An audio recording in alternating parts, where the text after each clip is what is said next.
മൊസാദിൻ്റെ ഭീഷണിക്ക് മുന്നിൽ കീഴടങ്ങാത്ത ലാരിജാനി. 2004 മുതൽ ഇറാൻ്റെ പരമോന്നത നേതാവ് ആയത്തുള്ള ഖമേനിയുടെ സുരക്ഷാ ഉപദേഷ്ടാവായ ലാരിജാനി പറയുന്നു, യുദ്ധത്തിൻ്റെ തുടക്കത്തിൽ തന്നെ മൊസാദ് എന്നെ വിളിച്ചിരുന്നു.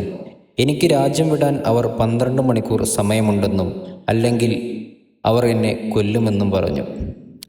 ഞാൻ രാജ്യം വിട്ടിട്ടില്ല, ഞാൻ ഇപ്പോഴും ഇവിടെ തന്നെയുണ്ട്. ലാരിജാനിയുടെ വാക്കുകൾ.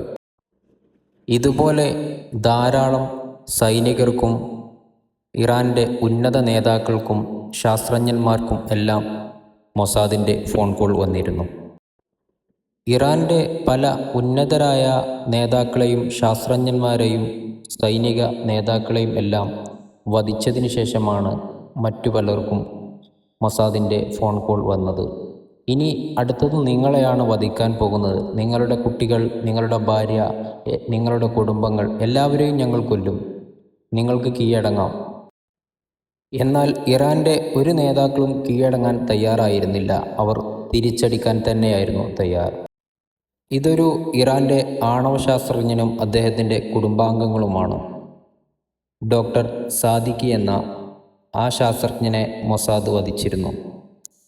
അദ്ദേഹത്തിനെ മാത്രമല്ല, അദ്ദേഹത്തിൻ്റെ കുടുംബത്തിലെ 12 പേരെയാണ് മൊസാദ് വധിച്ചത്, ചെറിയ കുട്ടികളടക്കം.